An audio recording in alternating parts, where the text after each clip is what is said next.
Saudara-saudari dan anak-anak yang terkasih dalam Kristus Sang Sabda, dari Novisiat SVD Kuweruteng Manggarai Flores NTT, saya Pastor Freddy Jahadin SVD menyampaikan ucapan selamat jumpa lagi lewat siraman rohani.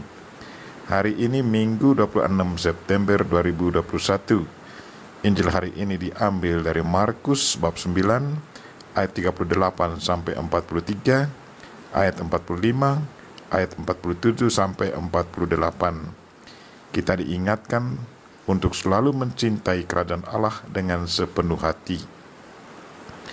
Marilah kita berdoa memohon penerangan Roh Kudus. Dalam nama Bapa dan Putra dan Roh Kudus. Amin.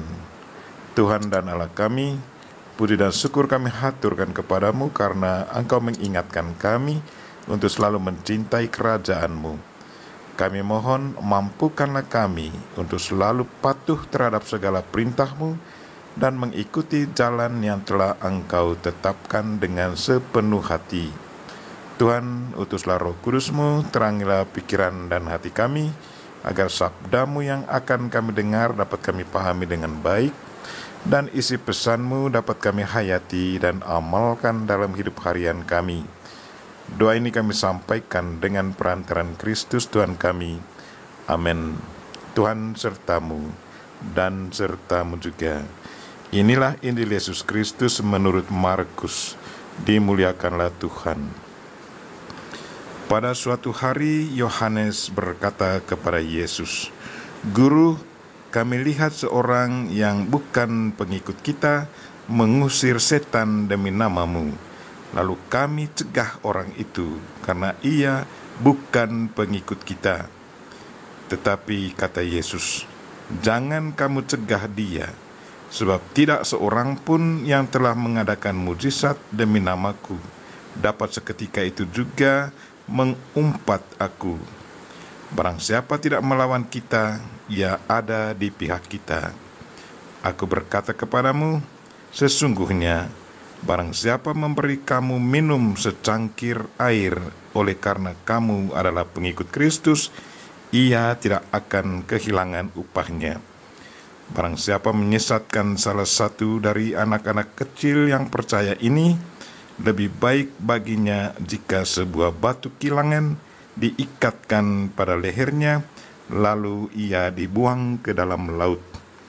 Dan jika tanganmu menyesatkan engkau, penggallah, karena lebih baik engkau masuk ke dalam hidup dengan tangan kudung daripada dengan utuh kedua tanganmu dibuang ke dalam neraka, ke dalam api yang tak terpadamkan. Dan jika kakimu menyesatkan engkau, penggallah, karena lebih baik engkau masuk ke dalam hidup dengan timpang daripada dengan utuh kedua kakimu dicampakkan ke dalam neraka.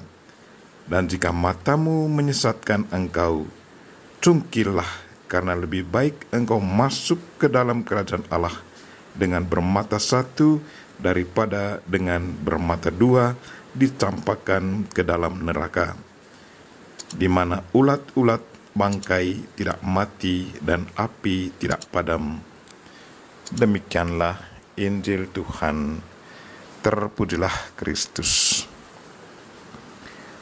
Saudara-saudari dan anak-anak yang terkasih dalam Kristus Sang Sabda, tema renungan kita hari ini ialah cintailah kerajaan Allah dengan sepenuh hati.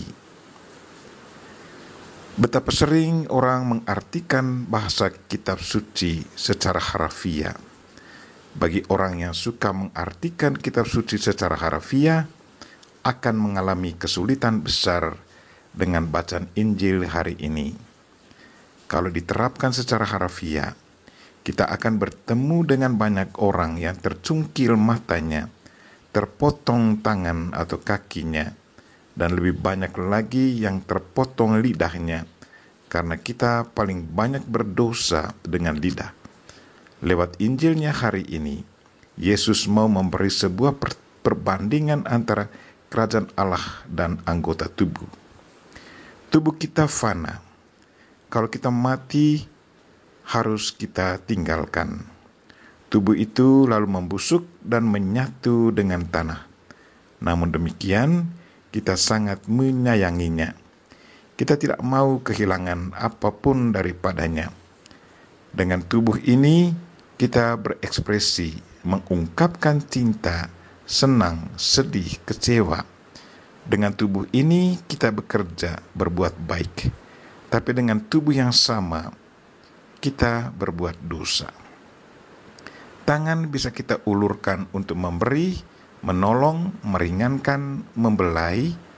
Tangan yang sama ini bisa kita pakai untuk merampas, memukul, menampar, mencubit, menindas, menyakiti. Apakah karena itu tangan ini kita potong saja? Tentu tidak. Sebab yang berdosa bukanlah tangan, melainkan hati kita. Dari hati keluar pikiran dan rencana jahat, dan tangan hanya pelaksana yang buta. Saudara-saudari dan anak-anak yang terkasih dalam Kristus, lewat Injilnya hari ini, Yesus coba membandingkan kerajaan Allah dengan anggota tubuh kita. Ia mengajarkan bahwa kerajaan Allah sangat berharga, jauh melebihi harta milik dan anggota tubuh. Kerajaan Allah berarti Allah memerintah sebagai raja. Allah memerintah dengan kasih.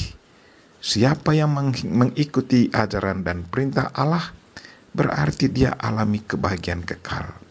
Tetapi yang tidak mengikutinya, maka dia akan kehilangan kerajaan Allah. Jadi apa yang harus kita pilih? Kita harus pilih kerajaan Allah.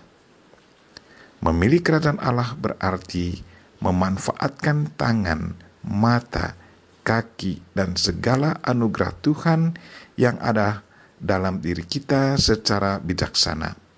Karena apa yang kita miliki sesungguhnya adalah milik Tuhan. Karena itu, bersama Bunda Maria kita berdoa. Bapa yang Maha Kasih, semoga kami mampu memaksakan diri kami untuk selalu patuh terhadap segala perintah-Mu dan mengikuti jalan yang telah Engkau tetapkan. Semoga kami senantiasa mencintai kerajaan-Mu dengan sepenuh hati. Demi Kristus Tuhan dan pengantara kami.